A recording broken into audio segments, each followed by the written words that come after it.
So, hello there everyone and welcome, it is Nirin here, and today it is time for me to bring you episode number 2 of our AFC Wimbledon Road to Glory career mode, and my word, we had a great first episode, really enjoyable one, and you guys seemed to like it as well, so massive thank you to you guys on that one, giving me so much to go on in terms of feedback. I'll get onto that in a moment, but the love on that video was so good. If you are still new to the channel, make sure to slap a like on this video and of course subscribe if you are new, as I mentioned. Now, we've got so much to do in this episode. If you watched the first episode, then you're going to know what's going down right at the start of this episode. If you haven't, then go back and check it. There'll be a link in the top right of the screen now for you, and you can check out that first episode where we set the scene and sort of explain the story behind this team, AFC Wimbledon, as well, starting off life in League One.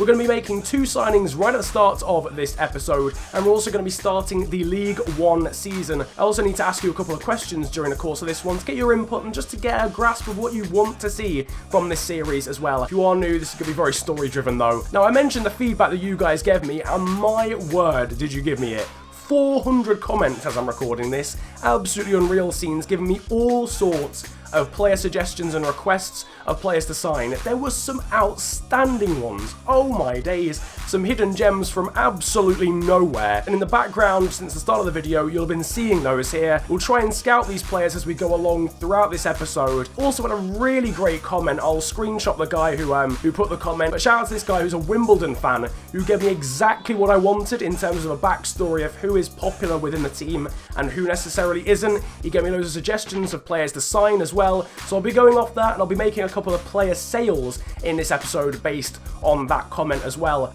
But the big question I asked you at the end of last episode was, which winger should we sign to be the first transfer of this entire career mode series? And you guys voted, and my word, was it close. The options were Ainsley Maitland-Niles, the youngster from Arsenal, Peterborough's Leonardo da Silva Lopez, 67 overall. Finally, Reece Nelson, who was the cheapest of the lot and the best potential but the lowest in terms of rating. Only 2% in it as I'm recording this, but in the end, it was Leonardo da Silva Lopez who won. The 67 rated Portuguese right midfielder is the man that we are going to try and enter negotiations with. So da Silva Lopez and his agent then are walking into our sort of office, and we're going to try and bring this man in. They want crucial squad role. That is obviously going to be the case. He is going to be the joint best player in the side overall. Contract length only 1 year. That is not going to happen, my sonny Jim. He says 1 year, absolutely. We're going to again counter that and go for 2. Yeah, da Silva Lopez, he is happy with that. I'm not entirely sure why he only wanted 1 year on his contract. Clearly not dedicated to the cause, but we'll let it slide. We're going to actually offer 4,200 as a current wage, or 4,300 actually, and then we're going to give him a signing bonus as well of, I think, 150k. I think that's quite conservative. We're going to submit that as an offer and we'll see what he wants. He is actually okay with that, my word. £4,300 in wages per week, £150,000 signing bonus. Leonardo da Silva Lopez is our first signing of this career mode save. He comes in on a £1.35 million deal to join AFC Wimbledon from Peterborough United. We have our first member of the new crazy gang.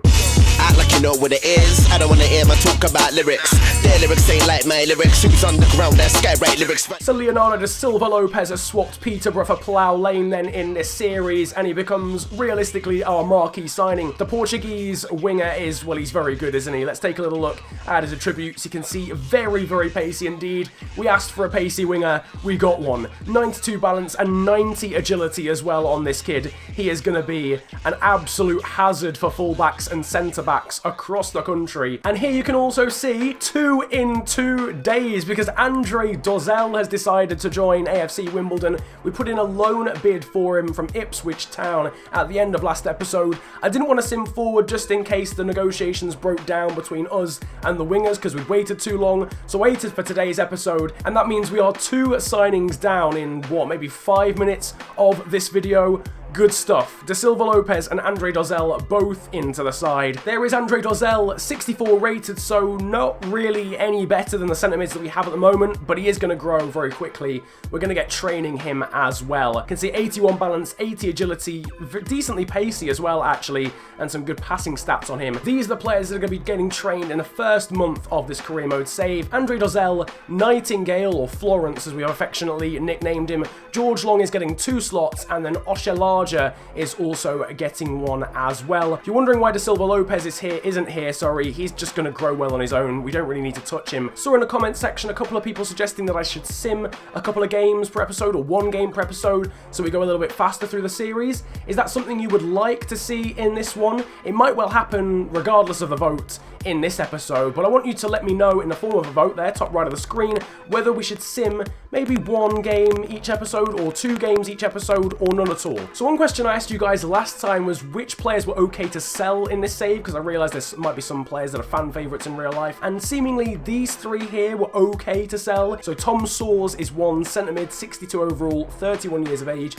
He's only going to decline from here, so we might as well sell him now. Paul Robinson, exactly the same. Andy Barsham is a slightly different one. He's here so that we can receive bids for him, but I want a decent amount for him. Andy Barsham will only actually sell him if we get an offer of like 550k, which would actually be enough to replace him. Now I know you saw the shortlist at the start of the episode, but I did just want to talk slightly more about the players that we're going to be looking at in today's video. Now centre-back is definitely the prerogative. That is what we're going to try and focus on really, certainly for now at least. I want to try and bring in Dale Fry on loan. We don't have enough to buy him permanently, so it would have to be on loan. Failing that, we've got Dan Byrne, Frankie Kent from Colchester, Konza, and also Mavropanos, who we could potentially bring in on loan from Arsenal. So also a striker as well. Joel Azoro was mentioned so many times in the comment section, it physically hurt me, so it will definitely go and make a bid potentially for him permanent. No Adebayo Akinfenwa though, that one was definitely the most suggested in the comment section. It was the top comment as well, but unfortunately he's decided to retire at the end of the season, so we can't bring him in. Bit of training coming in, and George Long is up to a 67 overall. I know he's only a lone player, but we do want him to be a very good overall. Good goalkeepers are very important in sim games, so if we do choose to do that throughout the season, it is going to be vital that he's a very good player. A couple of things, one of our young goalkeepers, Joe McDonnell, has gone out on a 1-year loan to Doncaster Rovers, so we won't be having to pay for his wages anytime soon. And we've also got a scout come back with a Scout Future Star. Now this is a very interesting one.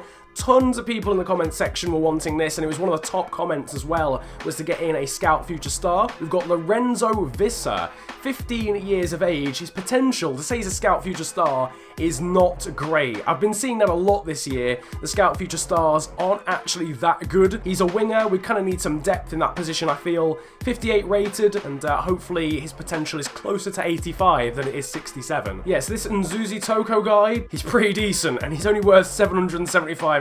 Okay, that's an interesting one. So whilst I have dreams about that guy's physical stats, it's now time to get into the first league game of this entire series. It's game time. We'll be having more transfer activity, plenty more transfer activity after this game is done. We're facing Scunthorpe United in the first game of the League One season. Here is the team in the background. Da Silva Lopez and Dozzell make their first debuts for the side. Of course, Dozzell only on loan, but Da Silva Lopez is a permanent signing. The likes of Trotter, Kwesi Appiah, Lyle Taylor, and Harry Forrester also in the side. So here we are. Again, we're away from home, so there's no way of testing whether me changing the stadium name to Plough Lane has actually worked, but we're away from home against Scunthorpe United. As you can see, player debuts. Da Silva Lopez is in from Peterborough, but Scunthorpe have also made their own signing. A guy called Gündüz has come in. I don't know if that's how you pronounce it, but the guy from Turkey. Interesting that other League One sides are bringing in players from abroad as well, because it's something that I've sort of shied away from. Something in the comment section was saying, you know, only having maybe 5 foreign players in their team. That's something I'm going to go along with. I probably won't have more than 5 foreign players in this side that weren't here anyway. This is Williams down the right-hand side. Osher though with the challenge. He boots it clear. I didn't even want him to. But Osher doesn't care about rules. That's Da Silva Lopez. That's towards Dozzell. Dozzell on his debut! Over the bar, though, unfortunately. from the man in on loan from Ipswich Town. The two new signings combining there. Great ball from Da Silva Lopez and a really nice take. We're not doing ourselves a disservice though in this first game of the League One season so far. And a decent start. This is Trotter now into Lyle Taylor. Good turn from Lyle Taylor. Good shot. Good save from Gilks, and it's headed away by McCardle and out for a corner in this one. Anyway, this is Lyle Taylor. That's now through towards Liam Trotter. Another chance to make it 1-0, and Gilks saves again. Williams, quick passing here from Scunthorpe. Very quick passing from Scunthorpe. And a decent chance for Ojo. That was such a good move. They carved us apart completely. I think adding Dozzell has helped. I think his passing is very decent. I think we do need potentially an attacking mid or a centre mid who's a bit better on the ball when it comes to passing. Taylor, I'm liking the support Trotter's giving to the two strikers. That's Kwesi Appiah now through to Da Silva Lopez on his debut, and he's put it wide somehow. How are we not going in at half-time leading there? Da Silva Lopez had the potential to score in his first half of football for Wimbledon. This is the new signing from Scunthorpe. That's into Ivan Toney, and again, a powerful shot from Scunthorpe finds its way just over the bar. That's through the centre. That's surely offside for Ivan Toney. Great save from George Long. It was offside, I could see it. Ivan Toney, ball down the line there for Williams. Cuts back past Charles, that's over towards Morris, and it's just over the bar again. Both sides have been so wasteful in front of goal so far in this one. Now over to Lyle Taylor. Harry Forrester's making a run. Right, this is good, this is what I want more of. Harry Forrester now cutting inside. It's Harry Forrester, but straight at Gilks. Not a good enough shot, to be honest with you. Dozzell is literally the only centre mid in this team that can pass, for the love of God. Dean Parrott was so good. He ran that pre-season friendly that we had, but he can't pass for anything in this game for some reason. Dozzell, right, Trotter. This is our chance for a last attack. Come on. Parrott. Acres of space here for Harry Forrester.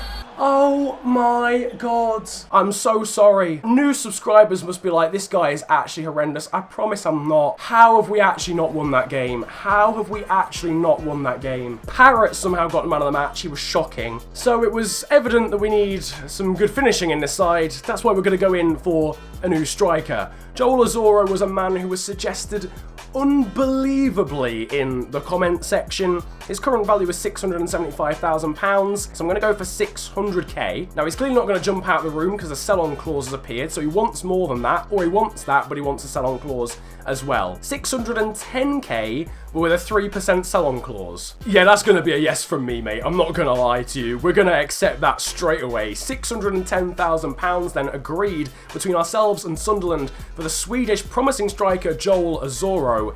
He's 63 overall, so theoretically he's not actually as good as Lyle Taylor and Kwesi Appiah, but he might just inject a bit of better goal scoring. So we've agreed a transfer fee with Sunderland. It is now time to negotiate with Joel himself and try and bring him into the club. Honestly, the amount of people that wanted me to sign this guy, apart from Akin Fenwa, I think he was actually the most suggested player, so I have no issue with actually signing him in this episode because I know it's something that I think you guys want. He's not going to be crucial, is he? Let's be honest, because he's just not as good as Appiah and Taylor, so theoretically he's not even going to get in straight away. But he wants important anyway, so we'll just give him that, that's fine. Contract length of 1 year. What is it with all these promising players only wanting 1 year contracts? He's clearly not going to accept 3 years. We had this with Da Silva Lopez earlier, so we'll give him 2. His current wages are actually only 1.5k. So we give him 2k, and then maybe a bonus, signing on bonus of 100 or 80 maybe. We'll go with 90 just so we're up to a round number of 700k left. Submit that offer. Think it will do well for him to accept that, to be honest with you, but he's gone ahead and done so. My word, wasn't expecting that at all. Well, Joel Azoro then becomes our second permanent signing in this transfer window and in this series. That makes me feel a lot better after the poor performance against Scunthorpe United. Joel Azoro then is a Wimbledon player. Bangles, heads get mangled and dangled to the right angle like a rectangle. Gonna do rag onto the wrong angle, get your head strangled. Got my do rag on and so here he is then, Joel Azoro wearing the blue and yellow of AFC Wimbledon. He comes in after, of course, Andre Dozzell and Leonardo Da Silva Lopez. 18 years of age, 63 overall, very pacey as well. Looking forward to using him. You can see as well some other decent stats. 72 on his dribbling, only 64 on finishing. Might want to train that a little bit, to be fair. Doing a bit of training once again, added a Adedeji Oshilaja went up at the end of the month, so he's now 67 overall, same as George Long. We've now got Florence up to 61 as well. So we've made signing number 3 of this episode. It's now time for game number 2 of this one, and we're playing Chesterfield away from home in round number 1 of the Carabao Cup. Dozzell and De Silva Lopez are still in, despite being a little bit tired, so they'll probably have to come off a little bit later on. But Soares, Fuller, and crucially Joel Azoro are into the side, so it'll be a chance to see how the Swede does in his new surroundings. One thing I'm hoping for is a little bit more in terms of run making in this one, and also a bit better in terms of passing between the midfield and strike force, because we just didn't have that against Scunthorpe. Run making though has been advanced, if you like, for our wingers and our strikers, and you can see it might be coming into action there as Harry Forrester's shot is blocked by the Chesterfield goalkeeper. Loving it so far. This is De Silva Lopez into Joel Azoro, who now cuts inside. It's still Joel Azoro in a very dangerous position. Joel Azoro scores on his debut after just 5 minutes, and we get our first goal of League One action in this series. Joel Azoro, assisted by De Silva Lopez, and we have got both our new permanent signings involved in a goal. 5 minutes into his first game at the club, and Joel Azoro has already made a name for himself. Shout out to the 67 people that seemingly suggested him in the comments section last time. You did a good job, lads. Dozzell wins the ball back in a dangerous position. All the new signings are on a mad one today. Still Andre Dozzell turns his man. Lyle Taylor, that's through now to Liam Trotter, and it's 2-0. We didn't score once in the first game. We've scored twice in 10 minutes in this one. And Liam Trotter's bringing out the dab. I don't know whether he dabs in real life. He does now. Signature celebration. That's done. Whenever Liam Trotter scores, he dabs, boys. We've made history. It's 2-0 in this one, and we're getting all the composure that we didn't get against Scunthorpe. Oshilaja playing, that's a dangerous ball, to be fair, from Adedeji. Come on, mate, you're meant to be a legend in this series already. Good block there from Tom Soares. It'll actually be an interesting game for Tom Soares, because if he has a blinder, then we've actually got to reconsider selling him, really, because he's not worth that much as Zavon Hines bullets a header into the bottom corner. Forget about me talking about Tom Soares. This is what's relevant now. Unmarked, though, realistically, I think it was actually, might well have been Liam Trotter who just put us 2-0 up, who was meant to be marking him. No chance for George Long. Bullet header from Hines, and Chesterfield are back in the game for 3 goals inside 17 minutes. Well, at least we're getting some action now. I guess that's what we asked for, and that's what we're getting now. Tom Soares has lost the ball, and Chesterfield are through again. What's going on? Charles thankfully wins it back. We were left massively open there. Still Tom Soares. Now De Silva Lopez, that's Taylor. Through now to Joel Azoro again! Oh my word, what is that? Oh no, the lack of composure's come back. Intercepted though very nicely by Dozzell. Clipped over by Oshilaja, back into Dozzell. Oh, he's done well to get away from the defender as well. And that'll go down the line. It's a great ball, actually, into Liam Trotter. I need the support from Lyle Taylor. We do get what am I on about? Harry Forrester scored. Doesn't matter. 3-1. Harry Forrester in the end, completely confused by what actually happened with Lyle Taylor. It just hit his heels. Thankfully fell kindly to our other winger. Otherwise, that would have been an absolute mess of an attack. Don't know what happened to my mouth. I was just ready to say Lyle Taylor scored. And then he just didn't. He just hit him. But Liam Trotter passing it back, just hit. Tell you what, it's actually a beautiful assist in the end. Still Lyle Taylor. That is now Joel Azoro. Looking for the run of Lyle Taylor. It's still Lyle Taylor. The touch wasn't a great one, but it'll fall back to Azoro again. Trying to get his second goal. Good save from Anion. Falls to Lyle Taylor. Now it's De Silva Lopez, but cleared away by the Chesterfield defender. We go in with a 2-goal lead. Frantic first half here at the home of Chesterfield. 4 goals in 45 minutes. 1 to that man, the debutant Joel Azoro, inside 5 minutes of his first game for the club. Big man Oshilaja on the ball. Come on, my laddie Jim. Adedeji Oshilaja. Oshilaja. I love this man. This man is going to be a club hero. I don't even care. Kellett's on the ball here for Chesterfield. He's turned Charles. A great ball into Hines. What a save, though, from Long. Fumbled clear in the end. My word, that was a beautiful save. He did lose the ball in the end, but thankfully swept up, I think, in the end by Barry Fuller. Williams pulls it back there for Reed. Now it's Dennis. Back to Reed again. That's some great play from Chesterfield, but it's the side netting, thankfully. If that had gone in, you'd have feared the worst. Cody McDonald on the ball. Goes past his man very nicely indeed. He's got a man over here. It is Frankham to make it 4. Saved by Anion.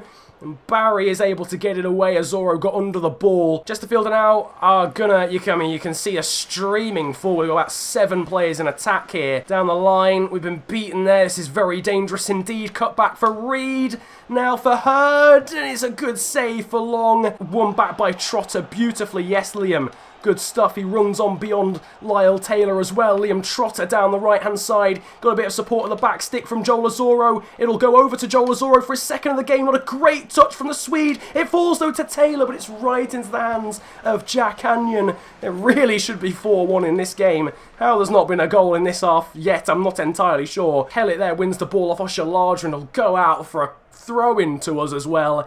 Adi Deji, he walks over to the ball. The time wasting is real. 3-1 is the final score here. My word, what a game that was. And we get some goals on the board as well. Man of the match, and I think deservedly, was Liam Trotter, running that midfield with a 9.6 rating. 9.2s for Lyle Taylor and one of the goal scorers, Harry Forrester. 9.1 for Joel Azoro on his debut. What a game he had. Also, really good ratings as well for other new signings, Da Silva Lopez and Dozell. All of the new guys performing really well so far. The final thing we're going to do game-wise in this episode is sim a game at home against Shrewsbury Town. Now, of course, this is simming a game. It might be considered a little bit controversial. Again, there is a vote in the top right of the screen, sorry, that lets you decide whether I should be simming 1, 2, or 0 games per episode, so you can decide on that amongst yourselves for this series. We do need to make the most out of our played games because I don't think we'll necessarily beat too many games in Sims, too many teams, sorry, in Sims. Having said that, we did actually take the lead through Liam Trotter. Unfortunately for us though, a penalty for Nolan for Shrewsbury did equalise for them. Honestly, I would take a draw. I'd take a draw out of any sim game that we play, but you know, you never know, we might be able to nab 3 points. 15 minutes of the game to go, a couple of yellow cards here and there for us, but at the end of the game, it is 1-1, so that's 2 draws at the start of the season, 2 points. Technically though, we're unbeaten. That's all I'm saying, ladies and gents, that's all I'm saying. Now we've got an interesting bid here coming for Dean Parrott, who I know is one player that wasn't specifically told I should keep, but I got a general vibe he is a starting 11 player for Wimbledon in real life. Now, this is a tricky one because I've played him a couple of times. He played really well once and then horrendously the second time. So I'm not really sure what to do about it in terms of whether I like him as a player. I don't know. Should we sell Dean Parrott? Maybe I'll make it a poll. If it is a poll, it'll be in the top right. But I'm just torn on this one because, again, I don't want to offend Wimbledon fans. I don't want to get rid of your favourite players. So let me know because we've got a decent bid there. And that's a decent amount of money that we could use to actually bring in a couple of really good players. We will be hoping to bring in some extra funds here because Paul Robinson has been bidded for by Barnet. Now his valuation is 130k, but to be honest with you, I'm just going to accept 110. I know that might be a bit stupid, but it's really only 20k. We'd lose some of that anyway because of the budget allocation, so we're going to accept that offer from Barnet for Paul Robinson. As I said, he's very much aging, he's 35 years of age, his valuation is only going to go down. That though I think is going to do it for today's episode of AFC Wimbledon Career on FIFA 18. It's been a really cool episode. Honestly, I feel like I'm already kind of in love with this series. I love the idea of a road to glory and it started off really cool. I really apologise because I haven't really been able to leave you with a vote for this episode in terms of would you like me to sign this player or that player. I love to do that because I love to know what players you want me to sign, but we're not really in advanced negotiations with anyone because we don't really have the cash yet until we sell a couple of players to go for the players that I want to. But if you've got any other suggestions for centre mids especially that you think I can bring in for around about 700k specifically, please drop them down below in the comment section. Whichever of the top comments I will just assume are the ones that you actually want me to buy, because I obviously can't do a vote. And I think we'll probably be out of the transfer window at the end of next episode. Regardless of that though, we're basically done here today. Again, you're just seeing the shortlist in the background. I hope you've really enjoyed this episode. If you have enjoyed, slap a like on it. Subscribe, of course, if you're new to the channel. Support's been really cool recently, so really enjoying seeing that. Thank you ever so much, you guys. You can also follow me on social media. My Twitter handle is @theofficialfng, and my Instagram is exactly the same. Links to both are down below in the description. And yeah, whilst you're down there, I suppose you can leave your comments for suggestions of players to buy. But apart from that, it has been an absolute pleasure ranting at you guys today. Have a wonderful day, enjoy yourselves, and goodbye. Yo, Massappels. I roll out with some monsters. Looks like your team and you watchers. I do not roll with imposters. Sound like the man in the Oscars. I'm drunk of Henny and Foster's. I have a career, I am jobless. This bitch f me so hard, I might just end up unconscious. I like girls in lingerie, especially if it is crotchless. Bitch, I am the bigger picture. There is no way you can crop us.